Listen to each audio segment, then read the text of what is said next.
Hello engineers, आप सभी का एक बार दोबारा फिर से स्वागत है आपके अपने चैनल अलाउ टेक्निकल स्कूल में, जहां पे हम बातें करते हैं इलेक्ट्रिकल से रिलेटेड।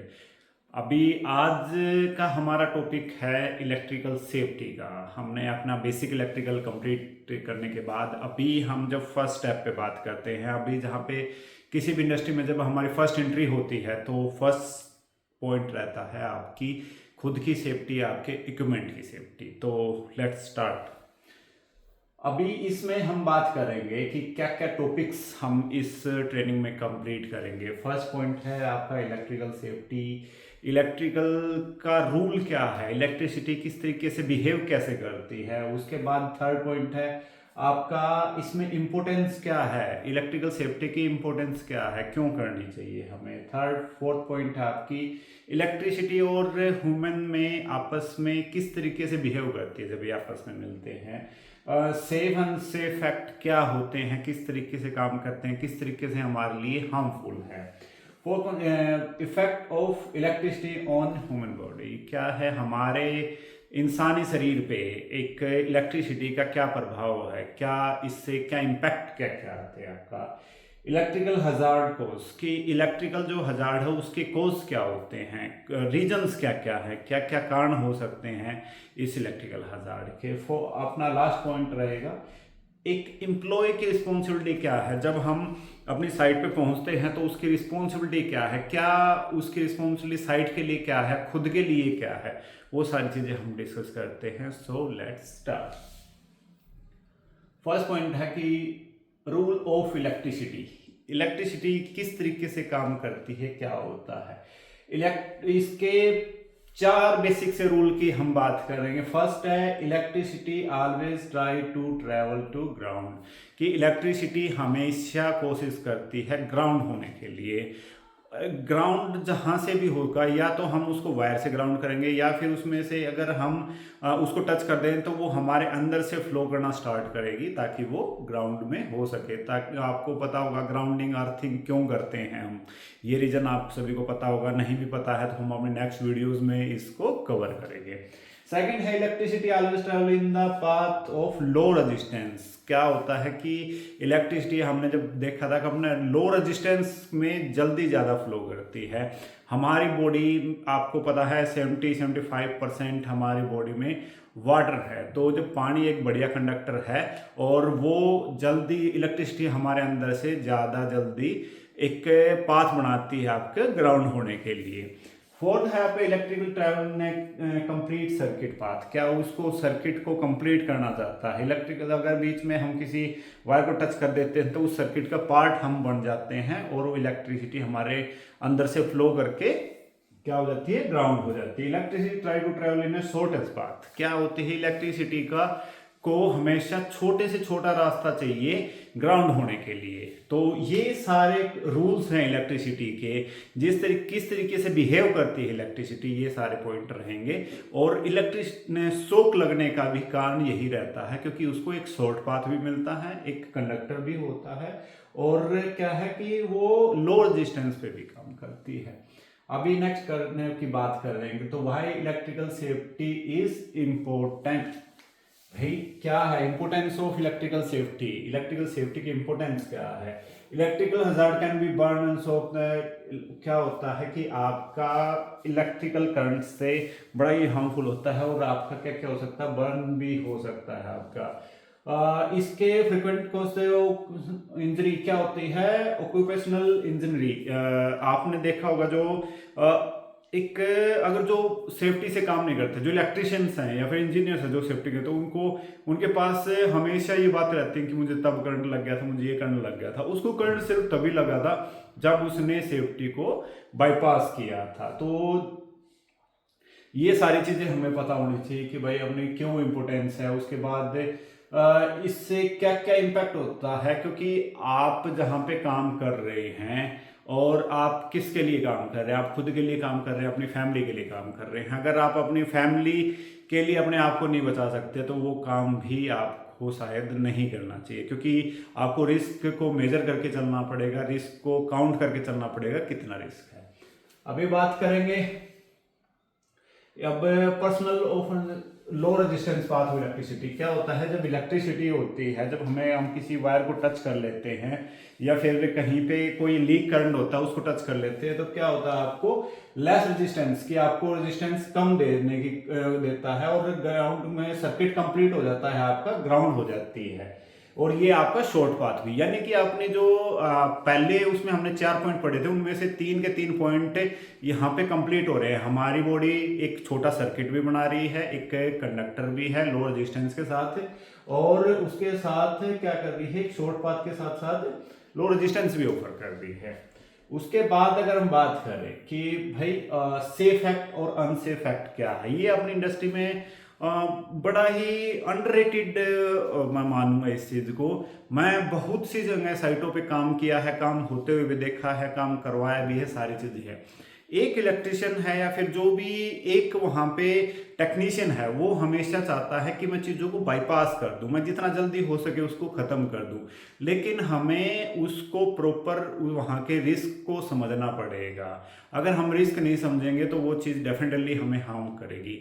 अब इसमें आप देखेंगे कि आप वहाँ पे किसी जॉब के लिए नहीं है, आप वहाँ पे अपने घंटे बेच रहे हैं। जब अगर आपको कोई फैसिलिटी दी जा रही है, हर एक कंपनी कहती है आप पीपीईज यूज करो, आप जब तक अपने पीपीईज को भी हम आगे अपने एक सेपरेट चैप्टर है पीपीई का, तो जब तक हम अपने सेफ्टी आइटम्स यूज नहीं करेंगे जो हमें ये सारी चीज़ों से बचाते हैं, तो डेफिनेटली वो आपको हार्मफुल करेगी। हर कंपनी आपको प्रोवाइड करती है, लेकिन ये हमारे बीच में लैक होते हैं। हम बस इस चीज़ को करना नहीं चाहते या फिर कर नहीं रहे।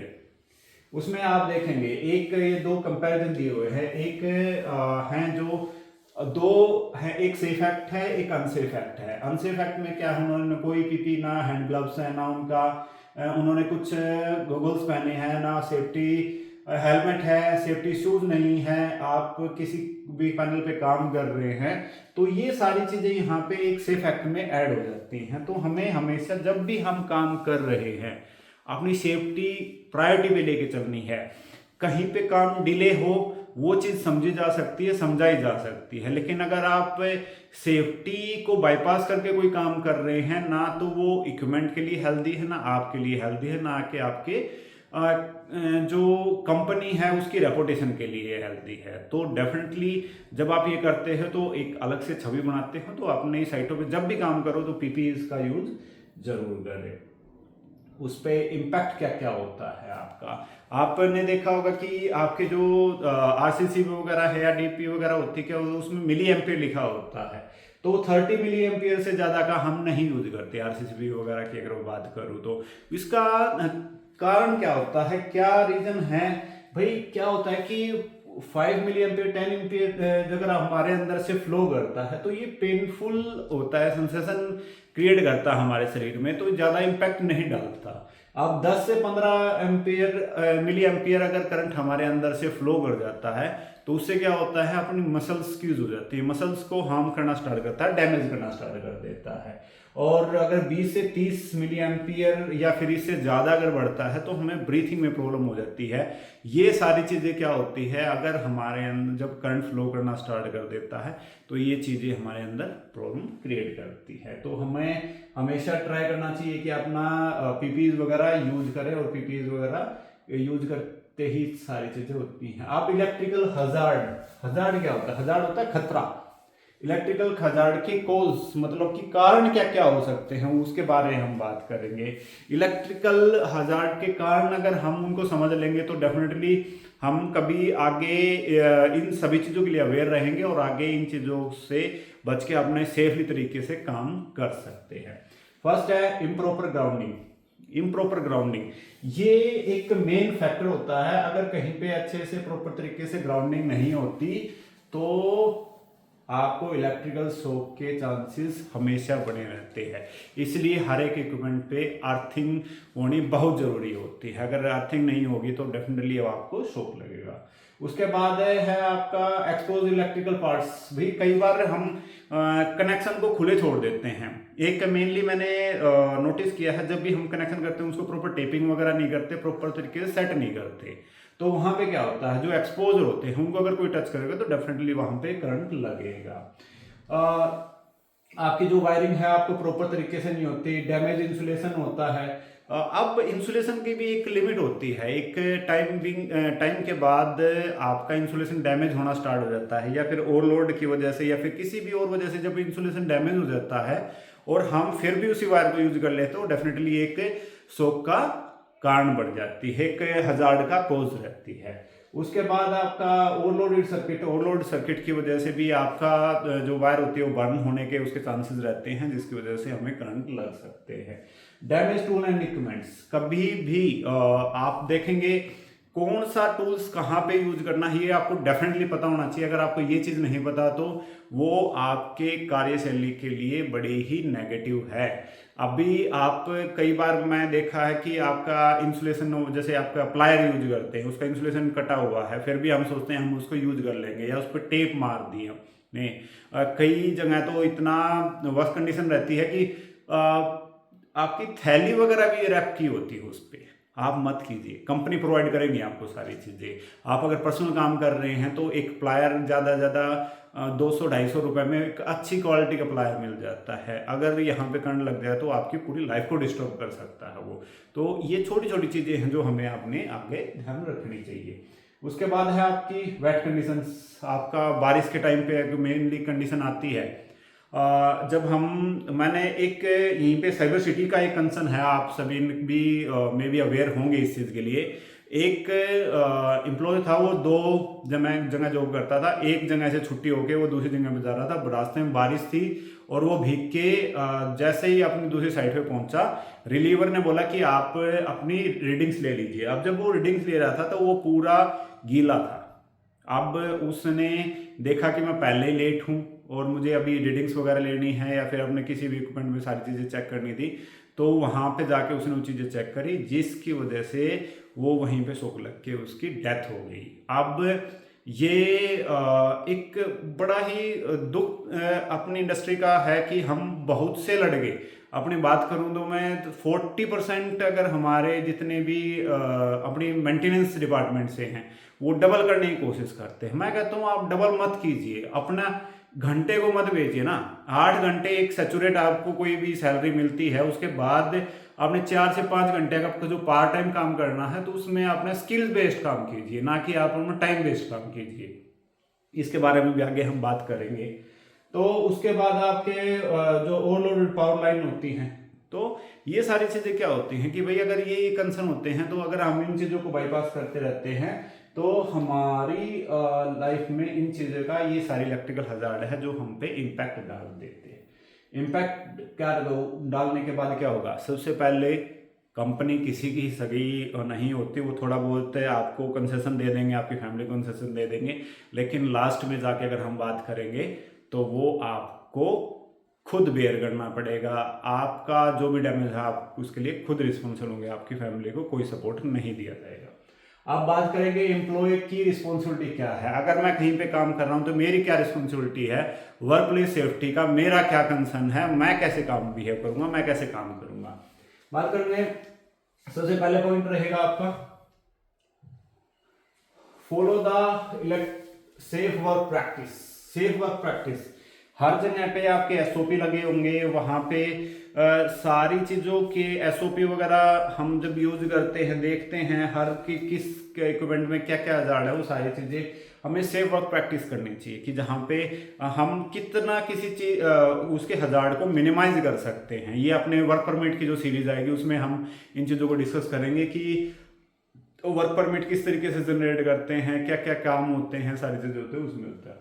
Make sure line and deenergise before the work on them, कि भाई अपना सबसे पहले किसी भी इक्विपमेंट में काम करते हैं उसको डीएनर्जाइज करें, भाई उसकी जो एनर्जी है उसको खत्म करे, उसका जो पावर सोर्स था उसको खत्म करे, नहीं तो एक इम्पैक्ट होता है। अभी मैंने कई बार देखा है कि चलती लाइन में कहते हैं कि मैंने ट्यूबलाइट चेंज कर दी, मैंने स्विच चेंज कर दिया। नहीं, अरे ये आप बहादुरी का कारण नहीं है, ये आपकी बेवकूफ़ी के कारण है। बेवकूफ़ी ही है, आप उस चीज़ को 5 मिनट में कर सकते थे, उसको 15 मिनट लग रहे थे, आपने हो सकता है वो 7 मिनट में कर दिया, लेकिन आपकी लाइफ के लिए रिस्क कितना है वो आपको समझना पड़ेगा।